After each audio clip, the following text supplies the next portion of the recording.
Elle revient sur le tapis à quelques mois des élections, alors qu'on l'a pensée morte, la loi Tchani ou la loi sur la congolité ou encore loi de père et de mère, une expression qui depuis quelque temps est tombée même dans le langage courant, portée à bras le corps par un député dont l'opportunisme politique n'est pas loin de rendre la loi encore plus suspecte. Cette loi, à la surprise générale, pourrait être débattue cette fois au Parlement durant cette session en cours. Est-elle opportune? Vise-t-elle l'intérêt général? Ou va-t-elle nous plonger dans la désunion nationale, comme certains aiment à le dire maintenant? Bienvenue dans Ça fait débat. Madame, monsieur, je vais vous présenter rapidement mes invités. Je commence avec vous, Corneille Moulouma. Bonjour et bienvenue à vous. Bonjour, monsieur Kouba, on l'appelle. Alors, vous êtes presque plus à présenter, vous êtes pionnier de l'UDPS, vous connaissez bien la politique de notre pays, mais vous n'êtes pas seul. Pour ce numéro, nous serons un peu plus, je dirais, philosophiques, parce qu'il y a des professeurs d'université avec moi. C'est vous, donc, monsieur Jean Barnabé Milala Lungala, vous êtes professeur d'université, philosophe. Bonjour et bienvenue à vous également. Merci, je vous en prie. Merci. Et puis, il y a un autre intervenant qui est également philosophe, en la personne de monsieur Olivier Sambaï, coordonnateur du Cercle Axiologique. Bonjour et bienvenue à vous également. Bonjour et merci de l'invitation. Alors, on va commencer avec vous, Corneille Moulouma, en tant que politique. Vous suiviez bien ce débat qui fait couler beaucoup d'encre et salive depuis quelques temps. Et vous m'aviez dit en aparté pratiquement que la question sur la loi Tchani est mal posée. Qu'est-ce que ça veut dire en réalité? Oui, je pense qu'elle est mal posée parce que on a personnifié le climat, ce qui est très dangereux. On a en quelque sorte, on n'a pas suffisamment expliqué, vulgarisé le but de cette loi, l'objectif de cette loi. À partir de ce moment-là, il y a beaucoup de malentendus. Je pense que la pédagogie n'a pas été suffisamment faite pour que les gens comprennent qu'est-ce qu'il y a fondamentalement. Quand on dit de père et de mère, quand on revient à ce que vous parlez de congolité, je pense que quelque part, on passe à côté, à mon point de vue, de l'objectif fondamental, qui est de la sécurisation de nos institutions. Comment on devrait la présenter, cette loi alors? Et je pense qu'il est tout à fait normal que dans un pays comme le nôtre, dans les conditions actuelles d'insécurité, avec tout ce qui se passe à l'Est, tout ce qui... Là, vous parlez de l'opportunité de la loi. De l'opportunité en quelque sorte. Je pense que on doit pouvoir expliquer les dangers auxquels notre pays est exposé. Ce n'est pas aujourd'hui que le dossier de balkanisation est évoqué. Ce n'est pas une fiction, c'est une réalité entre des forces qui tiennent coûte que coûte à morceler ce pays. Et que nous savons que ces forces, d'une manière ou d'une autre, cherchent à contrôler nos institutions. On pourra y revenir tout à l'heure. On l'a vu au moment de l'élection présidentielle passée. On l'a vu avec... on le sait que chaque fois on essaie d'intervenir lorsqu'il y a formation de gouvernement, d'avoir des personnes qui travaillent pour tel ou tel service étranger, d'entrer dans nos institutions. C'est très courant. Tout cela fait que si nous voulons préserver l'intérêt national, si nous voulons quelque part protéger nos institutions, si nous voulons être maîtres de nos institutions et de ce qui les animent, il faut être rigoureux, il faut être bien sûr très exigeant sur différents plans. Et je pense que c'est là que nous devions mettre le doigt pour dire que nous devons être rigoureux. Si nous ne faisons pas ça, si nous continuons à agir avec légèreté, nous risquons bien entendu de perdre ce pays à un moment ou à un autre. Et nous ne parviendrons jamais à décoller puisqu'il nous sera toujours impossible de prendre les décisions qui s'imposent pour... dans l'intérêt supérieur de notre pays. Alors, monsieur le professeur, avant de revenir à vous en tant que politique, je prends le professeur Jean Barnabé Milala.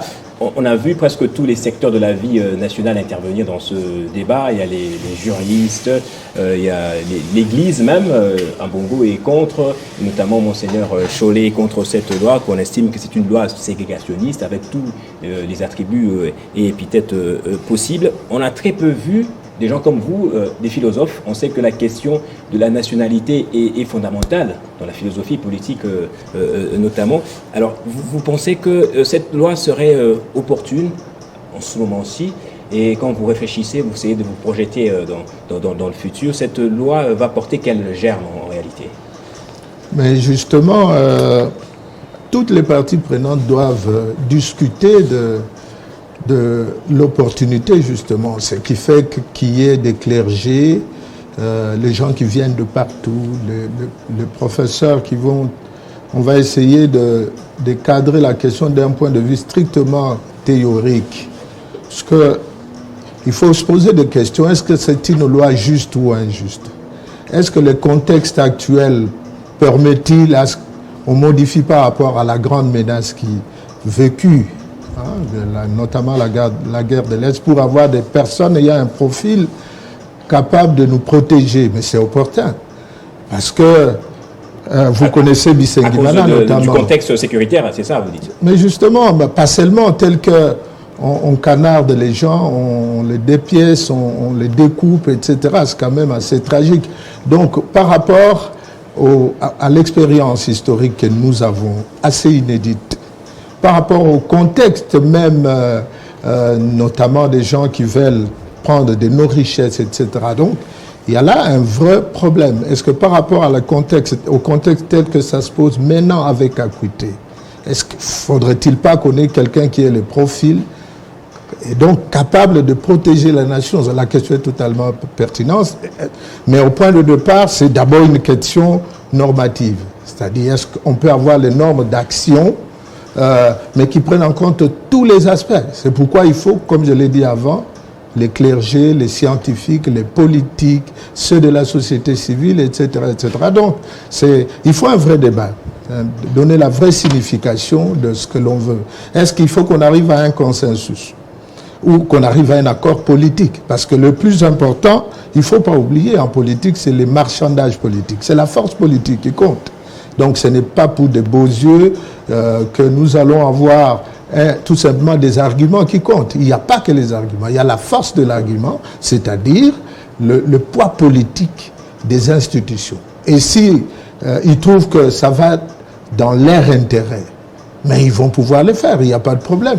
On est dans un champ politique de rapport de force, et donc à ce moment-là, ils sont dans le droit de faire ce qu'ils pourront, pour autant qu'ils savent que ça va dans le sens de leurs intérêts. J'ai eu une autre question dans le sens de la réflexion toujours. Est-ce bien à propos que l'on dit de cette loi qu'elle est une loi sur la congolité?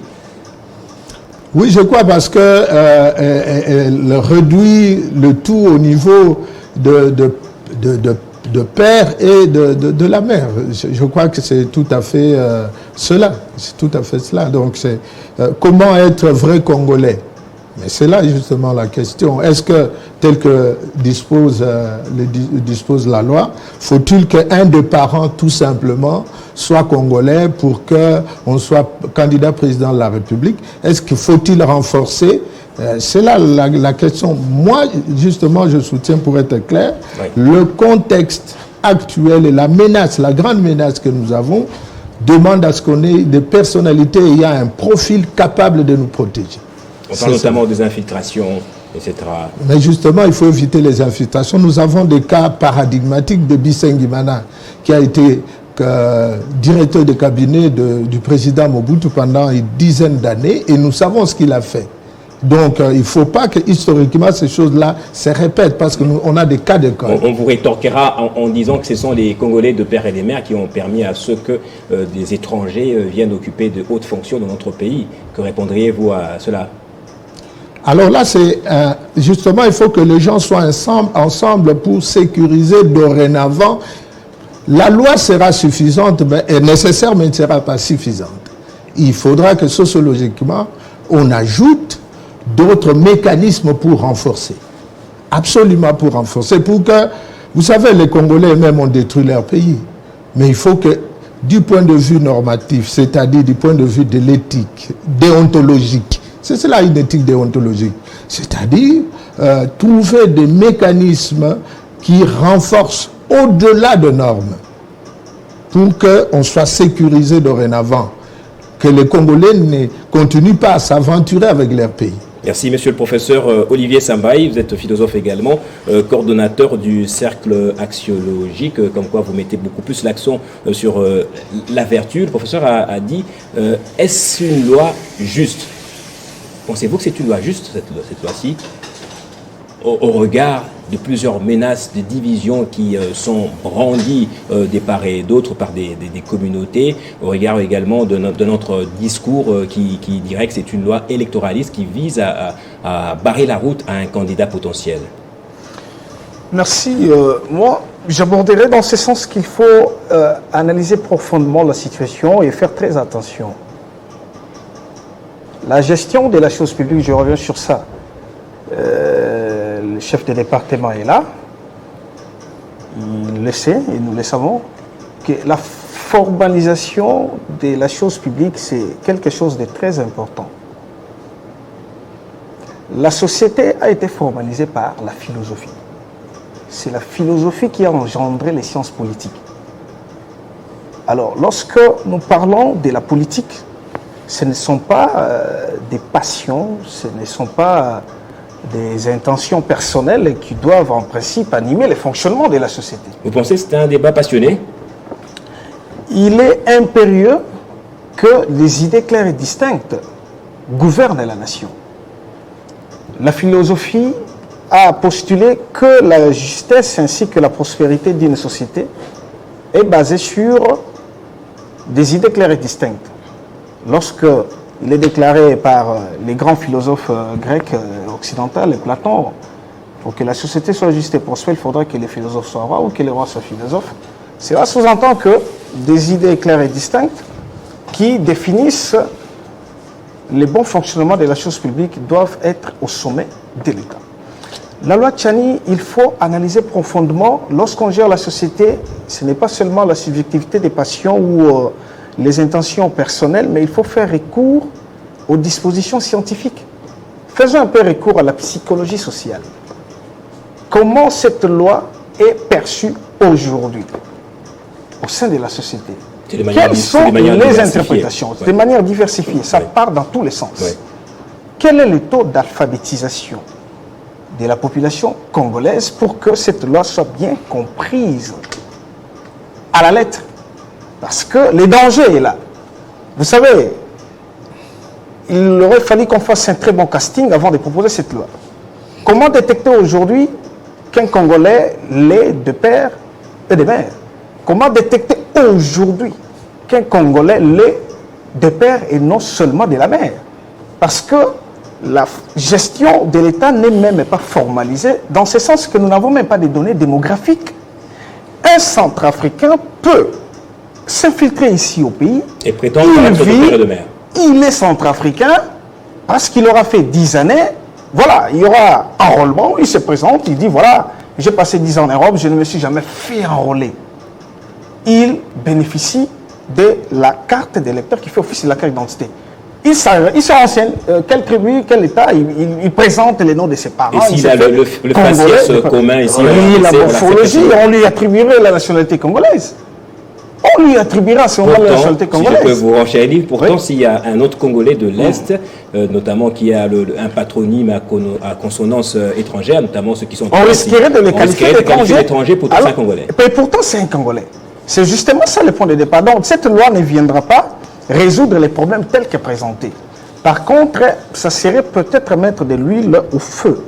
Dans ce sens que nous avons déjà été piégés. L'homme occidental applique la logique prospective. Pour vous détruire, ce n'est pas l'immédiat. Il fait des projets à long terme.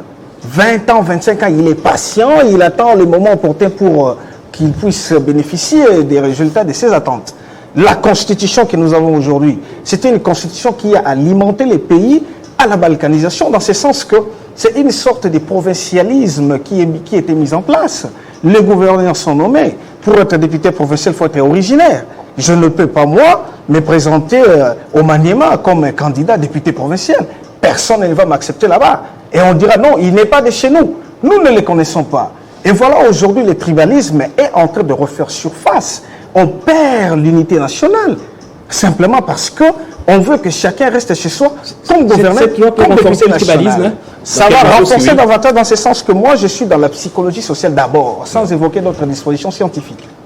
La psychologie sociale ferait que l'on puisse mal interpréter cette loi pour dire que, comme on dit, Congolais des pères et des mères pour des fonctions régaliennes au sein du pays, dans ce cas, moi aussi je suis Katangé de père et de mère. Vous qui êtes du Bandundu, ne venez pas chez nous ici. Ah, il est ministre d'où? Ah, du Bandundu. Ah, ici seulement les Katangé des pères et des mères qui peuvent gouverner en tant que Ce ministre. sera une sorte d'ingrédient qu'on mettra dans toutes les sauces alors. Exactement, Récupération pour politicienne, récupération politicienne. Et puis surtout ceux qui sont contre cette loi, s'ils ont de l'aura au sein de la population et que la population, dans la majeure partie, écoute ces acteurs-là, il y a risque qu'ils puissent mal interpréter ces dispositions et qu'il y ait une mauvaise récupération qui pourrait embraser les pays. Je vais Donc il revenir faut vers faire vous. très attention On va par aller rapport à cette loi. On est à Molobolo. lentement et sûrement pour comprendre cette attention à laquelle vous nous invitez.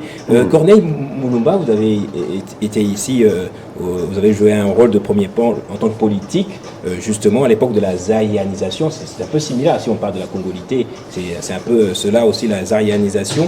Alors j'aimerais bien vous demander qu'est-ce qu'on gagnerait si cette loi passait et qu'est-ce qu'on perdrait si elle ne passait pas. Non, à l'époque de la zaréalisation, je n'étais pas ici, j'étais en Europe. Ah, vous avez suivi Oui, de loin en tant que politique. de loin, Il n'y bien a sûr. pas une seule chose qui vous a échappé en tant que politique. Non, ça ne m'a pas échappé. Ouais. Non, je pense que Ouais. le problème qui se pose, je pense que notre frère Olivier l'a soulevé, c'est un problème d'explication. Il faut trouver, compte tenu de notre situation, comment mobiliser des politiques et des artistes, tout ce que vous voulez, pour vulgariser, pour amener les gens à comprendre que, chaque pays pose des conditions, ces conditionnalités, en fonction de son vécu, de son histoire, de sa culture, ainsi de suite. C'est ainsi qu'aux États-Unis, pour être président, le problème ne se pose pas en termes de père et de mère. Est-ce que vous êtes né sur le sol américain? Si vous êtes de père et de mère américains, mais nés à l'étranger, vous n'avez pas le droit de... Notre constitution a répondu à ça également, à ça plutôt, notamment dans l'article 72, on parle de posséder la nationalité congolaise d'origine. Est-ce que cette disposition est faible? C'est ça que je veux dire. N'est pas solide? Notre constitution, c'est notre constitution. Nous en sommes maîtres. S'il est nécessaire, dans l'intérêt supérieur de notre pays, de la modifier, c'est notre pouvoir de la modifier. Mais elle date de 2006. Elle a été élaborée dans un contexte donné. Nous n'étions pas maîtres ici de la situation. Les pays étrangers étaient directement impliqués. Je pense, moi, de toute façon, qu'après ce temps, il serait bon qu'on revoie notre constitution. Pas dans la précipitation, pas à la veille des élections. Non, il est important qu'on la revoie, qu'on prenne le temps, qu'on fasse recours à nos philosophes, à nos psychologues, à nos historiens, à nos juristes, pour avoir des propositions qui tiennent compte des réalités, des problèmes auxquels notre pays est confronté. Qu'on prenne le temps de la faire approuver par les différentes provinces, les différents gouvernements provinciaux, pour que, effectivement, elle reflète le quotidien. Je dis toujours que notre constitution, c'est notre manière de faire notre lit pour dormir. N'est-ce pas? Donc, il y a ça. On ne doit pas dire que non, la constitution, elle est là, c'est vrai, mais s'il est nécessaire pour, dans l'intérêt de notre pays, qu'on la revoie, on doit la revoir. C'est notre pouvoir. Ça, c'est un. Deux, il est un fait que lorsque j'ai suivi comme vous la déclaration de Kazan Lambongo, en disant que cette loi va accentuer le tribalisme et ainsi de suite. C'est vrai? Sa position. D'abord, moi je ne suis pas tout à fait d'accord avec cette façon de voir les choses. Monseigneur Lambongo, il est entre Dieu et nous. Quand on se trouve devant lui, on s'incline parce qu'il est au-dessus, là, il n'a rien à voir avec la vie matérielle. S'il se mêle beaucoup dans le combat quotidien politique, alors qu'il accepte qu'on se cogne des épaules. Parce que, quelque part, il déborde. Je m'explique, je suis très clair là-dessus. Il faut savoir que, les politiques congolais ont des responsabilités envers les Congolais. Ils rendent compte à des Congolais. À ma connaissance, je pense que c'est le cas, les évêques ne rendent pas compte à des Congolais. Ils rendent compte à Rome. C'est Rome qui les nomme. Okay? Donc, quelque part, il y a des enjeux qui nécessitent qu'effectivement qu'il y ait une grande conscience de politique. Ces débats, comme nous le faisons, sont très importants pour éclairer ceux qui demain vont avoir devront voter et devront se prononcer sur la loi. Le tribalisme, nous le vivons pourquoi? Nous devons utiliser cette question, les sociologues vont nous aider là-dessus. Mais ce qu'on relève, comme par exemple le fait que voilà, les gens qui sont dans Katanga vont voter comme ceci ou comme cela. Et les gens qui n'ont pas, qui se procurent des cartes, peuvent se procurer des cartes d'identité de manière plus ou moins frauduleuse. Ça, c'est dû à la faiblesse. Ça fait partie de la faiblesse de l'État. Raison de plus pour être beaucoup plus rigoureux dans ce que nous avons à décider. Il faut que ceux qui sont amenés à décider pour l'intérêt des Congolais et du Congo soient des gens sur qui on peut à qui on peut se fier les yeux fermés. Vous comprenez? Donc, le fait de prendre des dispositions pour sécuriser n'a rien à voir avec le tribalisme, n'est-ce pas? Dans ce pays, vous avez des gens qui ont dit de grandes affaires ici, vous connaissez son frère et beaucoup d'autres qui n'ont pas été congolais, mais qui ont apporté beaucoup. Au Pérou, vous avez le président Fujimori, double nationalité, péruvien et japonais. Il a exercé la présidence pendant 10 ans. Lorsqu'il a fallu poursuivre en justice, il s'est allé au Japon. Il est allé au Japon et le Pérou n'avait pas le moyen de faire venir parce que là-bas, il a dit qu'il est japonais. C'est un exemple. Si vous êtes fragile, si vous avez un pied dedans, un pied dehors, comme on dit, ça veut dire que vous êtes plus accessible à ceux qui ont intérêt, j'insiste, à contrôler notre pays. Ils vont passer par vous. Donc, le fait d'être exigeant, rigoureux, c'est une sécurité supplémentaire. Ça ne veut pas dire que ceux qui sont de père et de mère sont purs, ça n'a rien à voir. Mais nous devons cerner davantage la rigueur dans ce choix. C'est important. Merci Corneille Mulumba. Monsieur le professeur, je reviens vers vous sur justement la question de l'opportunité de cette loi. En tant que philosophe, nous sommes au XXIe siècle, le monde se miniaturise plutôt davantage. C'est pratiquement un village avec les technologies de l'information, avec les inter-échanges des connaissances, etc. Est-ce que cette loi vaut la peine d'être débattue maintenant? Oui, mais on peut se poser une série de questions. Est-ce que ça répondra à un besoin par rapport au contexte que nous vivons? Est-ce que ça va régler un problème? Mais il y a deux problèmes, pour ne pas évoquer celui de la balkanisation. Est-ce que nous nous inscrivons dans des traditions constitutionnelles qui existent? Mais oui. Il y a même des gens qui vont jusqu'à la deuxième génération, pas seulement les parents de première génération. Nous nous inscrivons dans des traditions constitutionnelles qui existent. Ça existe. Il y a même d'autres traditions qui demandent à ce que la femme soit de nationalité du pays. Est-ce que nous nous inscrivons dans des traditions qui existent dans le monde? Mais bien sûr que oui. Est-ce que c'est légitime? Est-ce que c'est acceptable? Mais je crois que c'est acceptable, tout à fait acceptable. Si on défend correctement, n'est-ce pas, la question, est-ce que c'est juste? Est-ce que c'est injuste? Quand on veut se défendre, c'est injuste. Et lorsqu'on veut mettre les garde-fous nécessaires, est-ce que c'est injuste? Du point de vue normatif, c'est-à-dire du point de vue de l'éthique, du point de vue juridique, même du point de vue sociologique, est-ce que c'est un problème? Lorsqu'on veut vraiment se sécuriser, ce n'est pas un problème. Bon, est-ce qu'il y a eu un accord normatif préexistant? Il y a eu un accord dans un contexte différent. On n'a jamais vécu ce qu'on vit à l'Est. On n'a jamais vécu ça. Est-ce qu'il y a égard à ça, nous pouvons faire plus? Même s'il y a eu un accord constitutionnel préexistant, est-ce que nous pouvons réviser la Constitution? Mais on peut, quand on veut. C'est cela. Mais ça dépendra du poids politique et l'intérêt de ceux qui veulent obtenir justement ce qu'ils veulent obtenir. Est-ce que notre expérience historique permet à ce qu'on le fasse? Oui, on a eu un directeur de cabinet pour ne pas répéter, mais répéter. Distinguiman en l'occurrence, nous savons ce qu'il a fait pour obtenir la nationalité collective de sien. Et ça nous a posé un grand problème sur, n'est-ce pas, à l'Est. Bon, maintenant revenons à ceux qui pensent que c'est taillé sur mesure. Justement, parce que mais il faut mettre ça elle est juste d'après vous, mais quand on va sur le terrain, concrètement, on se rend compte qu'elle discrimine pas mal des Congolais, notamment Moïse Katumbi, puisqu'on le cite assez souvent, mais il n'y a pas que lui qui a rendu beaucoup des services, loyaux services à la nation congolaise, et raison pour laquelle même Délice Esanga estime que c'est une loi à des visées électoralistes. Écoutez, dans ce pays ici, on a même sorti de l'armée de provinces entières. Mobutu a sorti les Kasaïens de l'armée, les gens de Bandundu de l'armée. Il les a sortis parce qu'il croyait que sa sécurité n'était pas garantie. Ça fait partie des expériences historiques. Et on a vécu longtemps. Je peux même aller loin.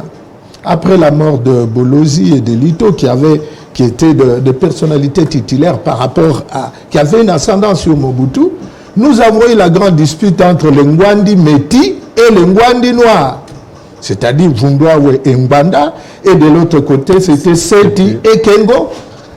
Mais c'est des Ngwandi qui ont dirigé ce pays. Oui. Et c'était... même Vundwawe dit, mais le pays est pillé par les Métis avec l'accord de Mobutu. Ils ont mis à genoux le pays. Mais qu'est-ce qu'on a fait de ça? Mais c'était avec les DG, les PDG, etc. Nous avons une expérience historique avec les Métis. On les a, pour ne pas les citer, et c'est Vundwawe qui l'a dit. Kengo et Seti ont mis à genoux ce pays. Ils le disent. Mais ces gens, s'il vous plaît, je suis désolé, cette expérience doit nous servir pour que nous puissions prendre des lois qui conviennent. On a une histoire dans ces pays ici avec ce genre de choses. Donc, ce n'est pas de discussion en l'air. Donc, la vérité doit être là, mais une démocratie, c'est quoi? La démocratie, c'est mettre les informations au point de départ du processus. Les informations. Ce n'est pas parce qu'on a étudié qu'on va faire la démocratie. La démocratie n'est pas une affaire des intellectuels. Il faut dire que ce monsieur-là a 40 ans. Révolu, il peut être candidat. Ce monsieur-là, voilà ce qu'il a fait. Quand vous dites ça à quelqu'un, mais il fera le choix. Il ne faut pas qu'il aille à l'école, même s'il n'a jamais mis pied à l'école. Mais quand vous lui donnez les informations, et quand il comprend, il sait faire le choix. Et la question ici, c'est quoi? Il faut politiser notre peuple avec les informations correctes. Nous avons une histoire dans ces pays. Une histoire dans ces pays. Et comment donner cette information de manière correcte à un peuple, à grande partie qui n'a au-delà de l'information, il faut pas seulement la nationalité, aussi le nationalisme. Mais le nationalisme dans ce pays est confondu au lumumbisme, qui a tout l'impérialisme jusqu'à aujourd'hui en veut au nationalisme. Est-ce que Lumumba serait d'accord avec cette loi, d'après vous? Lumumba, c'est quelqu'un... D'abord, le débat ne s'est jamais posé en ces termes. Le débat congolais le plus important pour ce pays, c'est entre les unitaristes et les fédéralismes. Le grand enjeu pour Lumumba, c'était celui-là. Un nationaliste, c'est celui qui veut que le Congo soit un. C'était ça, mais contre l'impérialisme. Donc, on a de l'autre côté l'impérialisme. Mais aujourd'hui, on a un impérialisme rwandais rampant qui est là, avec l'infiltration. C'était notre contexte. Qu'est-ce qu'on va faire? Si Lumumba était là, il aurait analysé l'impérialisme rwandais rampant qui est là, et il aurait, il me semble, il aurait choisi pour la protection de ces pays. La protection de ces pays demande à ce que nous ayons des personnalités calibrées, qui ont un profil véritable de protéger le pays. Et pour cela, il faut s'entourer de tout ce qu'on peut avoir pour que nous nous puissions... Regardez, c'est cela la déontologie d'ailleurs, une éthique déontologique. Alors les gens disent par exemple que, parce qu'il n'y a pas que le chef de l'État, les officiers de l'État qui dirigent de grands groupes doivent avoir le même profil, c'est important. Combien de fois la chaîne de commandement à l'Est n'a été que trahison? Mais lorsqu'on peut trahir, il faut qu'on s'entoure des officiers de haut gradé puissent répondre au même profil. C'est important, pas seulement les chefs de l'État, c'est-à-dire pas seulement ceux qui sont élus, même ceux qui doivent être nommés. Voilà pour revenir à mes questions. Est-ce que c'est légitime? Est-ce que c'est acceptable? Je crois que c'est acceptable. Est-ce que nous nous inscrivons dans des traditions? Mais oui, nous sommes même minimalistes. Il y a des gens maximalistes. La femme doit être de nationalité, deuxième génération, etc. Il y a des gens qui vont très loin. Nous sommes minimalistes et je crois que ça ne posera pas de problème. Pour autant que c'est un besoin, le pays peut partir. Les gens sont en train de blaguer. Le pays, moi, je vis à Ituri pendant, ça fait 5 ans, j'ai vu des choses incroyables.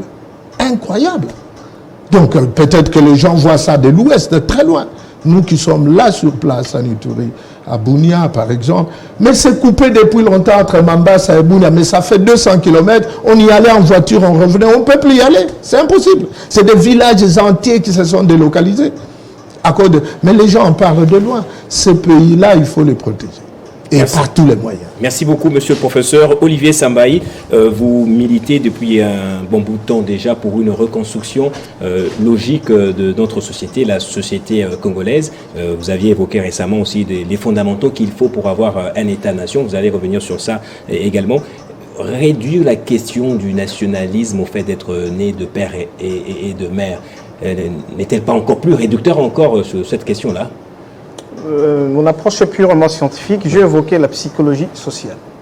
Bon, on comprendra qu'il y a un danger là, parce que les mentalismes jouent aussi un rôle très important par rapport au comportement. Vous savez, la population, c'est comme un enfant. Son père ou ses parents, ce sont les acteurs politiques. Comment il se comporte pour que l'enfant suive les pas? Alors, lorsque l'enfant n'est pas très bien instruit, mais il croit tout ce que le papa dit, et le papa c'est qui? C'est l'acteur politique. Alors, psychologiquement, ça représente un danger du point de vue de l'interprétation. Et si c'est mal interprété, c'est fini. Ce serait véritable pogrom, véritable hécatombe. En tout cas, il y aura tuerie à gauche et à droite, parce qu'on a assisté, c'était la fin de la semaine dernière, marche des métiers, vous avez suivi. Oui. Donc, simplement parce que c'est mal interprété. Et la personne qui prend la décision de marcher pour contester cette loi, il a déjà eu une tendance bien définie. Et ce serait difficile de lui arracher cette considération-là dans sa tête. Donc, psychologiquement, ça se présente comme un danger, si on voudrait faire la logique prospective. Je prends un deuxième aspect, toujours scientifique, c'est l'aspect juridique cette fois-ci. Bon, je ne suis pas constitutionnaliste, mais en tant que philosophe, il y a la philosophie du droit. C'est tout un cours qui est dispensé à l'université pour tous ceux qui font la filière d'études académiques, le droit. Alors, il y a la philosophie du droit. La philosophie du droit voudrait qu'on puisse considérer les droits comme la liberté en tant qu'idée et l'existence de la volonté libre. Alors, ce qui voudrait dire que ce qui va gouverner une nation, ce sont des lois. Et les lois sont là. On ne peut pas avoir des lois superfétatoires ou superflues. La question des nationalités se trouve dans l'article 72 de la Constitution. En ce qui concerne ce qui renvoie la loi Tchani, la loi sur la congolité, bon, je ne sais pas comment, bon, on peut le dire comme ça. Parce la question de la nationalité, c'est dans l'article 10. Non, on parle d'abord par rapport à ce qui renvoie cette loi. Présidence de la République. Présidence de la République. Oui, ça, c'est l'article. Il faut être congolais de père et de mère, d'après la loi qui va faire objet de débat à l'Assemblée nationale pour cette session. Mais l'article 72 de la Constitution dit quoi? Pour être président de la République, vous devez être congolais. On a précisé. Congolais d'origine. Parce qu'il y a aussi nationalité par acquisition ou par nationalité. Non, on a précisé congolais d'origine. Il faut faire très attention avec des mots. Le débat sur la loi Tchani, c'est un débat sur la grammaire. Conjonction. Il y a la conjonction ou et la conjonction e. La conjonction ou, en logique, c'est la conjonction des disjonctions inclusives. On opte un choix, mais ce n'est pas exclusif. Or, l'article 10 de la Constitution parle de la nationalité congolaise, qui est la nationalité congolaise d'origine, permettez-moi, la nationalité congolaise est d'origine, soit d'acquisition individuelle et congolais d'origine, ça c'est ce qui renvoie à l'article 10. Toute personne appartenant au groupe ethnique dont les personnes et les territoires constituent ce qui est devenu le Congo, République démocratique du Congo à l'indépendance, et on précise, dernier alinéa, une loi organique fixe les conditions de reconnaissance d'acquisition de la nationalité congolaise. Nous sommes sur le plan juridique. Donc la question sur le président de la République, c'est déjà réglé. Congolais d'origine. Mais c'est qui le Congolais d'origine? La loi est là. Cette loi organique, la loi Tchani viendrait encore faire quoi? Parce que les dispositions légales sont là. Et exposer des motifs à son point 2, qu'est-ce qu'on a dit? il est bien mentionné, loi nationalité congolaise d'origine. La nationalité congolaise d'origine est reconnue dès la naissance à l'enfant en considération des deux éléments de rattachement de l'individu à la République démocratique du Congo, à savoir sa filiation à l'égard d'un ou des deux parents congolais. Mais ici, on exclut ou, on remplace ou par eux, ce qui fait l'exclusivité. Alors, Congolais d'origine. D'origine, c'est-à-dire que vous êtes d'un père, vous êtes né des parents dont un et Congolais. Être Congolais ou les deux. Alors, la disjonction à ce moment-là est inclusive. Alors, du point de vue juridique, quand on renforce on verrouille l'accès à la magistrature suprême en changeant même de phraséologie, en disant vous devez être Congolais de père et de mère. Ce n'est pas une mauvaise chose en soi. Oui. Les contextes dans lesquels on le fait. C'est quel contexte? Nous sommes pendant l'année électorale. Qu'est-ce qu'on veut embraser ces pays ou quoi? S'il faut exclure un candidat, je ne sais pas qui sera candidat, qui ne le sera pas. Vous vous déclarez candidat, vous n'avez pas encore déposé votre dossier à la CENI. Or, la CENI présente, reçoit les candidatures. Quelqu'un qui vient se présenter, qu'il est congolais, il vous présente quoi? La carte d'électeur. C'est la carte d'électeur qu'il doit présenter. Il présente quoi? Peut-être son passeport. Alors, en ce moment-là, comment la CENI peut attester que ce candidat-ci est vraiment congolais d'origine des pères et des mères? La CENI a quel élément? On n'a pas posé les questions de fond, c'est ça d'après vous? Sur base de quoi la CENI va s'appuyer pour attribuer la nationalité congolaise d'origine à la personne qui vient de présenter sa candidature? Or, s'il est établi qu'une personne est congolais par acquisition, encore moins qu'on démontre réellement qu'il a été naturalisé congolais, si c'est démontré qu'il n'est pas congolais d'origine, qu'il n'est pas congolais de père et de mère, la loi Tchani viendrait faire quoi? On applique la Constitution. Il n'est pas congolais d'origine, la personne est exclue. Sans aucune autre forme de procès. C'est fini. On applique la Constitution. Parce qu'il y a des dispositions de la Constitution qui, jusqu'à aujourd'hui, ne sont pas appliquées. Je prends par exemple l'article 99, qui déclare ses biens quand il accède aux fonctions politiques. Ni les présidents de la République, ni les ministres, personne ne les déclare.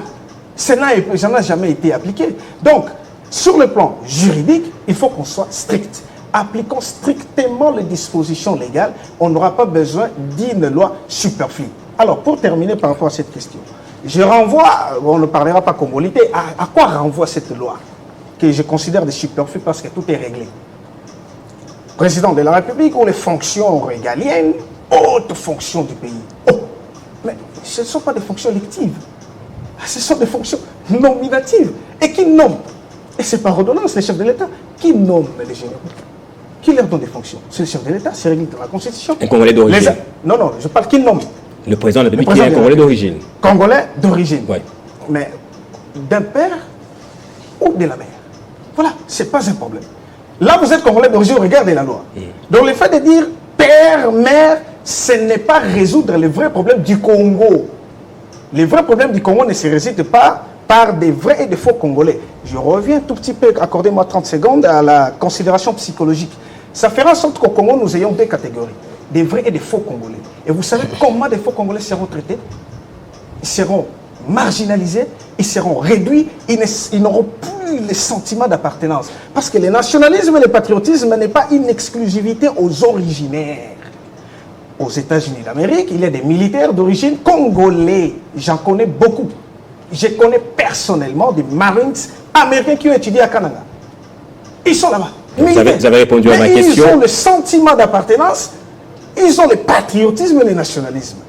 Alors, le problème de fond, du point de vue juridique, on considérerait cette loi comme étant superflue. Ça ne résout pas les problèmes du Congo. Pour renforcer la sécurité du pays, pour renforcer l'organisation de l'appareil juridique, j'attends une loi qui propose l'arrestation de ceux qui détournent les fonds publics. J'attends des lois qui renforcent les capacités éthiques et morales des acteurs politiques. Merci. Parce que c'est tout ça le problème. Nous avons toutes les compétences dans ces pays, il ne manque que des compétences éthiques et morales. Corneille Mulumba, cette loi ne résout pas le problème de fond de notre pays, a dit Olivier Samba, et votre réaction? Non, le problème que nous avons n'est pas juridique, il est d'abord sécuritaire. Notre pays est menacé dans son être. Notre pays est menacé dans son être. nous risquons de ne plus avoir ce pays si on continue comme nous continuons aujourd'hui. Si vous avez quelqu'un qui a, ce n'est pas un reproche, de penchant, de rattachement à l'extérieur, comment on va se comporter lorsque, par exemple, le pays sera à un moment donné en guerre? Il serait du côté de son père ou bien du Congo. Le problème va se poser. Bien sûr que toutes les lois, je ne sais pas, peut-être pas toutes, mais en tout cas beaucoup de lois sont discriminatoires. Déjà, lorsqu'on décide que pour être candidat président de la République, il faut déposer une caution de $100,000. Est-ce que vous vous imaginez combien de Congolais compétents, patriotes, sont écartés et qui voudraient bien être écartés par cette loi? Mais c'est une loi et tout le monde s'incline. Écoutez, bon, c'est 100 000, moi je n'ai pas 100 000, je ne sais pas y aller. Mais il faut déposer 100 000. Combien de Congolais ont la capacité de déposer 100 000? Pourtant, vous en rencontrez tous les jours des Congolais, des vrais patriotes, et que vous voudriez faire vos affaires. Le problème là, à ce niveau-là, avant de parler économie, il faut d'abord qu'il y ait la sécurité. Parce que si vous n'existez pas, vous allez faire votre économie comment? Le problème, c'est pas un problème de passion, c'est un problème de rigueur. On a cité l'exemple des militaires congolais qui sont dans l'armée américaine. Avant que vous voyez ces Congolais-là devenir chef d'état-major de l'armée américaine, ce n'est pas demain la veille. Avant de voir un Congolais de l'armée américaine qui a une femme congolaise devenir général aux États-Unis, ce n'est pas demain la veille. Donc, ne confondons pas comment dirais-je, les charges, hein, n'est-ce pas? Bien sûr que le président nomme, mais il nomme sur base de critères. C'est le président qui nomme les infiltrés. Non, je veux dire, il nomme sur base de critères. Nous devons convenir que notre pays aujourd'hui n'est pas géré comme il faut, à mon point de vue. On n'a pas agi avec suffisamment de rigueur, avec suffisamment de choses. On n'a pas fait ça. Il y a peu de patriotisme dans notre façon de faire les choses. Mais c'est pour ça que, en tout cas moi en tant que politique, c'est pour ça que nous faisons de la politique. C'est pour changer, pour améliorer. Donc comme Olivier Sambaï, la question fondamentale n'a pas été fondée, notamment la question de l'éthique et des valeurs en politique. Non, il y a l'éthique et la politique. Il y a tout ça. Mais ici, nous avons un problème immédiat qui est celui du problème sécuritaire. Oui, il y a la Constitution. Je rappelle que cette Constitution a été élaborée dans quelles conditions? Nous avions sur notre sol des étrangers qui étaient actifs dans des institutions du fait de la guerre qu'il y a eu. Ces gens-là, et puis tout le monde avait coutume de dire la Constitution de Liège. Les Louis Michel et compagnie ont joué un rôle important dans cette Constitution. Mais en le faisant, ils ont revu leurs intérêts. Et souvenez-vous des mécanismes de brassage et de mixage et compagnie qui ont fait que nous avons dans notre armée, nous avons eu beaucoup d'officiers étrangers. Alors, est-ce que l'officier rwandais qui est dans notre armée, il va travailler pour le Rwanda ou pour le Congo? Donc, toutes ces exigences-là, nous devons être très, très, très exigeants. Nous devons revoir cette Constitution, à mon point de vue, pas seulement sur cet aspect-là, mais sur l'ensemble, faire une relecture congolaise patriotique de cette Constitution. Ça, c'est une chose. C'est comme ça que, quelque part, on peut organiser même le système électoral pour protéger. On n'a pas le choix. C'est une question de vie. Le jour où il y a un coup d'État, ou le jour où il y a, je ne sais pas moi, ici, le pays est morcelé, la Constitution, qu'est-ce qu'on va faire? On va la déchirer. La Constitution, c'est une convention entre nous. Mais sachez, elle n'est valable que parce que nous sommes en temps normal de paix. Mais le jour où ça éclate dans le pays, est-ce que le M23 respecte notre Constitution? Donc c'est une question de survie. C'est une question On est déjà infiltré, tant mieux, verrouiller la magistrature suprême. C'est une question de survie, pas seulement la magistrature, il faut aller plus loin, ça c'est clair, mais c'est un problème de survie. Donc c'est pas un problème juridique du tout. Si on dit que voilà, la Constitution dit ça, j'en conviens, mais en réalité, notre problème, c'est un problème de survie. Nous sommes en danger et pour ça, nous devons prendre des décisions qu'il faut pour nous sécuriser, pour sécuriser notre pays, pour sécuriser notre peuple. Monsieur le professeur, vous avez bien suivi également Olivier Sambaï. D'après lui, cette question de la loi Tchani va installer ce que je peux appeler une méfiance identitaire à la langue quand on essaie de se projeter. Finalement, regardez un peu bien la configuration de notre pays, 9 pays frontaliers, les gens limitrophes se marient avec les pays d'en face. Finalement, ça va crisper un peu les relations et il y aura une implosion de l'intérieur et à l'intérieur. Comment voyez-vous les choses? Mais il y a 32 ans, nous n'avons vécu que ça avec Mobutu. L'armée, les officiers, la majorité, c'était des Bunza. Vous le savez, les Ngwaka étaient trop peu. Justement parce que les Ngwaka avaient une attitude un peu plus hostile par rapport aux Ngwandi. C'est des faits qu'on a vécus. Nous avons vécu le séparatisme, l'ethnicisme au comble de la pratique. La vraie menace est politique. Les juristes disent que les faits précèdent le droit, mais c'est l'existence même de ces pays. C'est la question fondamentale.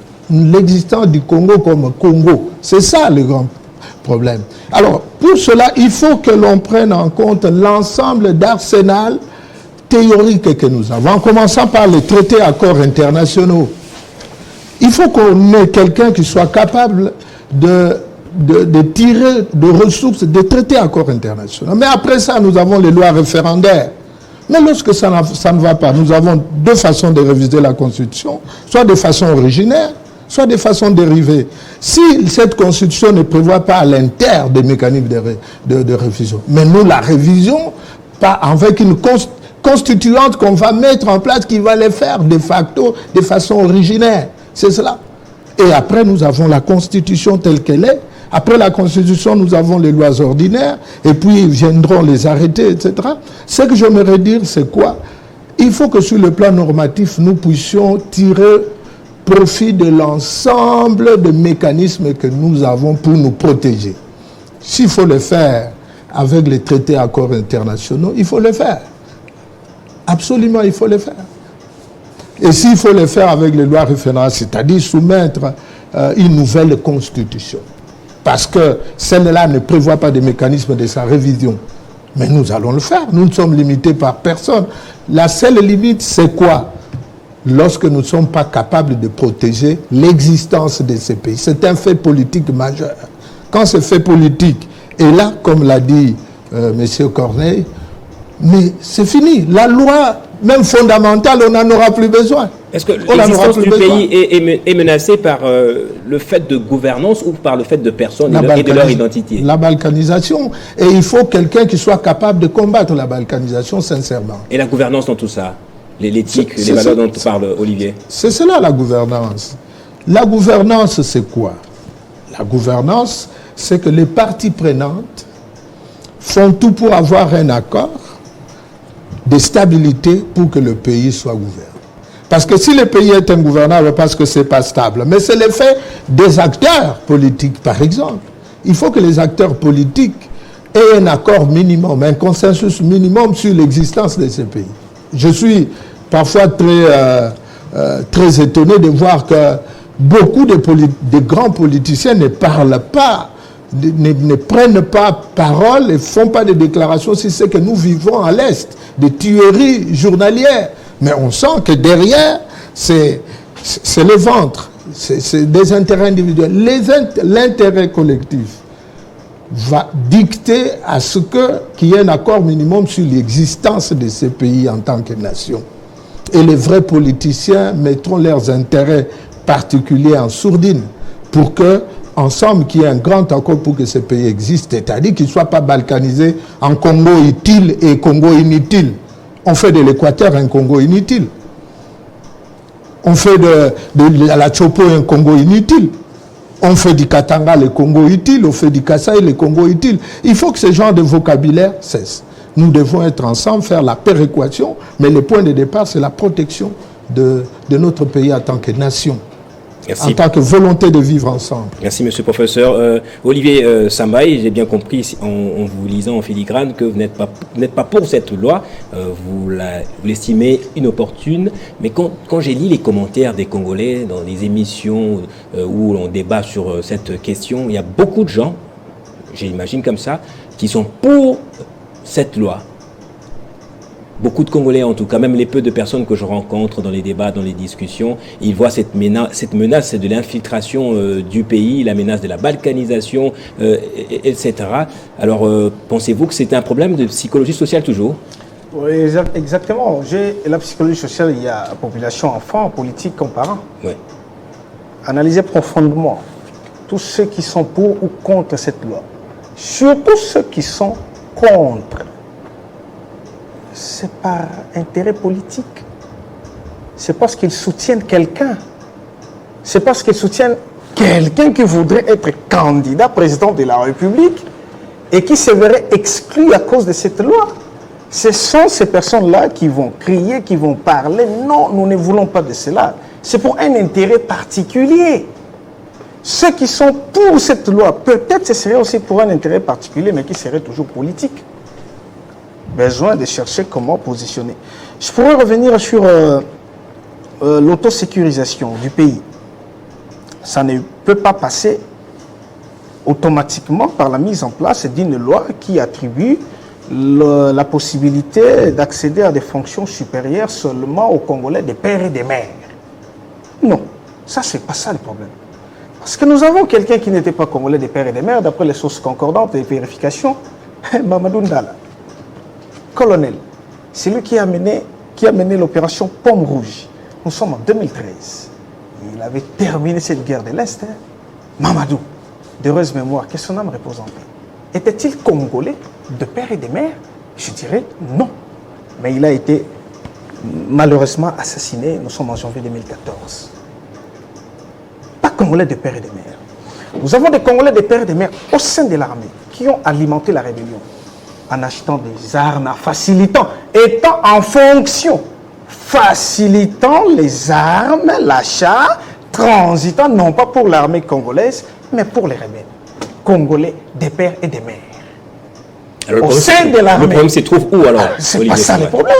Pour sécuriser, je reviens sur ça, mais c'est quelque chose qu'on minimise en Afrique en général et au Congo en particulier. On est en train de minimiser ça, considérant comme si des considérations techniques et purement et simplement scientifiques pourraient tout résoudre.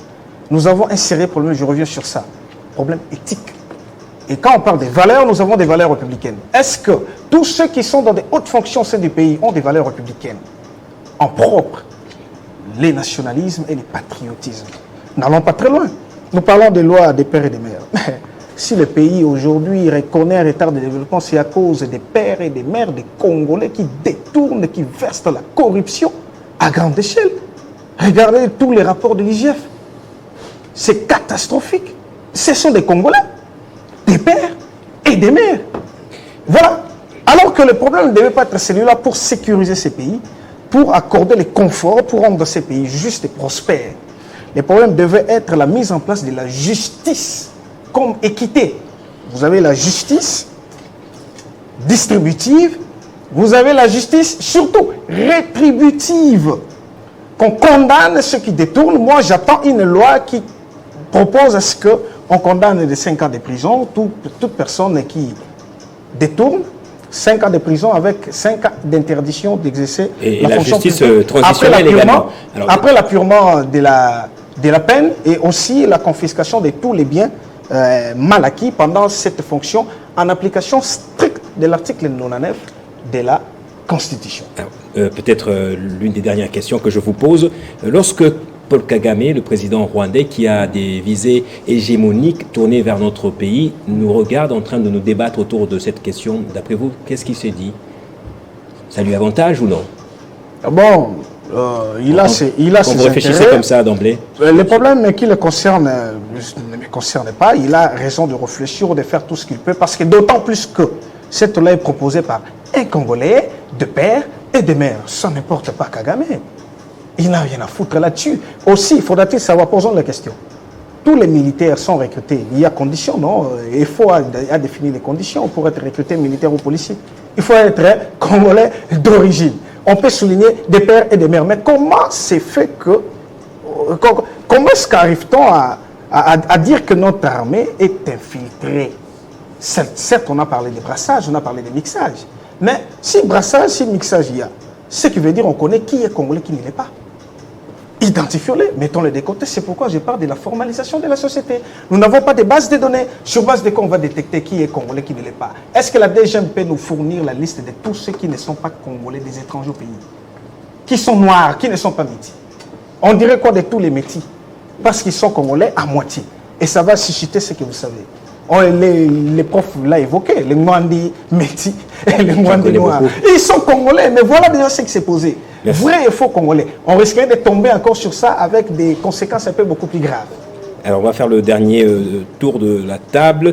Corneille Mulumba, on va répondre à la question de notre thématique principale de l'émission, loi sur la congolité. Katumbi est-il réellement la cible? C'est un peu comme ça que les gens voient les choses. Hein. Mais nous avons le devoir d'éviter ça. Parce que automatiquement, nous dérapons. Ça devient les uns contre les autres. Ce n'est pas ça le problème. Ce n'est pas ça le problème. Le problème est de rester maître de nos institutions, des animateurs principaux de nos institutions. Le problème est à ce niveau-là. C'est que mon jeune frère déclare, il a raison. Il y a un problème de rigueur dans la gestion de notre pays. Ça ne se discute même pas. Ça, c'est une chose. Mais aujourd'hui, le débat est axé sur principalement ce problème-là de nationalité, de ceux qui doivent diriger le pays. Je voudrais revenir en 2018, à Genève.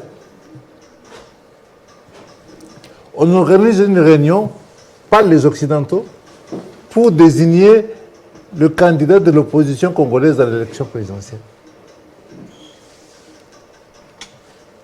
Et la réunion est présidée par M. Alain Dos, l'ancien patron de la MONUSCO, donc de la CIA.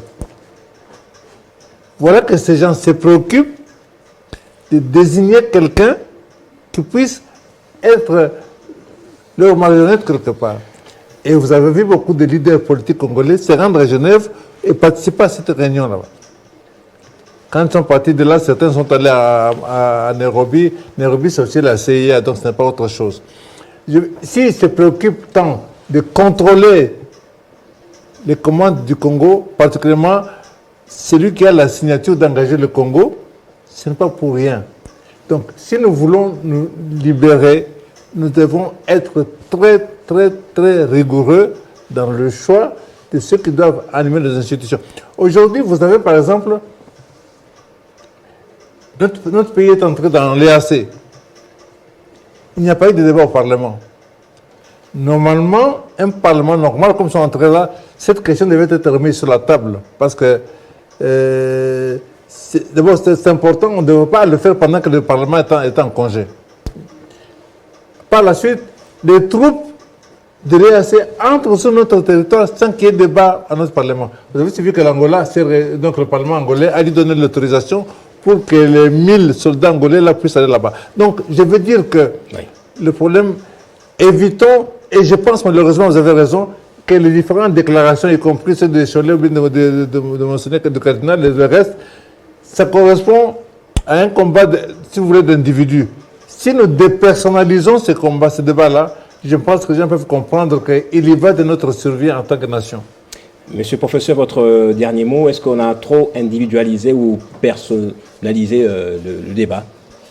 C'est l'occasion, on va dire que Bisengimana nous a permis de tirer les conséquences d'une attitude aussi déplorable pour notre pays. Et M. Moïse Katumbi est l'occasion, il est l'occasion pour nous rappeler ces faits. Et personne ne va nous interdire de nous rappeler ces faits qui ont fait que le pays soit ce qu'il a fait à cause, je le répète, de ce que Bisengimana a fait. Mais rappelons-nous que la Constitution, après Sun City, c'était taillée sur les belligérants. Hein. On ne peut pas absolument, de façon absolue écarter ce point de départ. C'était des intérêts des belligérants qui ont été mis en avant. C'est pourquoi j'ai dit qu'à ce moment-là, les belligérants étaient l'occasion pour avoir une nouvelle constitution. Et M. Katumbi nous rappelant Bisengimana, il en est l'occasion aussi. Ce n'est pas taillé du tout sur mesure, d'autant plus qu'une constitution, c'est beaucoup d'aspects. Merci, monsieur le professeur. Olivier Sambaï, dernière question. Comment être rigoureux alors dans le choix de ceux qui nous gouvernent? comment être rigoureux? Il y a deux choix. D'une part, vous avez la population qui vote, qui choisit par voie de suffrage le président de la République ainsi que les députés. Ça, c'est d'une part. D'autre part, vous avez la fonction président de la République qui choisit des personnes qui vont faire partie de son régime, en armée, au gouvernement, les cours et tribunaux, etc. Donc, comment faire des choix rigoureux? Vous avez la définition du profil. Il faudrait, moi, je pense que la personne que vous choisissez soit irréprochable. Irréprochable. Réputé irréprochable parce qu'il aura déjà de l'expérience. Irréprochable, vous savez, avec l'irréprochabilité, détecter la dose éthique. Je reviens sur ça. La dose éthique, la dose morale, pour qu'il puisse servir les intérêts du pays et non ses propres intérêts. Donc la formalisation aussi du fonctionnement du pays est démise, et vraiment des rigueurs, des strictes rigueurs. On ne peut pas évoluer comme si on était en train de naviguer à vue. Je me pose la question de savoir si au pays, nous avons des projets quinquennals. On a des projets à réaliser dans 20 ans, dans 15 ans et qu'on y travaille chaque jour avec des évaluations mensuelles, trimestrielles ou semestrielles. Quels sont ces genres de projets? Voilà comment est-ce que nous pouvons résoudre ces problèmes et peut-être je dirais... Votre dernier mot, rapidement. Mon dernier mot, si cette loi est ciblée, ce serait une erreur grave. Sinon, on va embraser ces pays. S'il y a élection, qu'on y aille. Appliquons la Constitution. S'il faut écarter les candidats, que la Constitution soit appliquée à la lettre. Merci à vous tous pour ce débat républicain. Merci à vous, Corneille Mulumba, pionnier de l'UDPS. Merci surtout pour les idées que vous avez données ici. Merci, monsieur le professeur Jean-Barnabé Milala. Vous êtes chef de département de philosophie à l'Université de Kinshasa, philosophe. Donc, merci beaucoup pour toutes ces idées partagées. Merci à vous également, Olivier Sambaï, coordonnateur du Cercle axiologique et philosophe, enseignant également. C'est par ici que se referme ce SAFé débat. Merci à vous tous de l'avoir suivi. Merci de votre fidélité à votre chaîne Télé 50.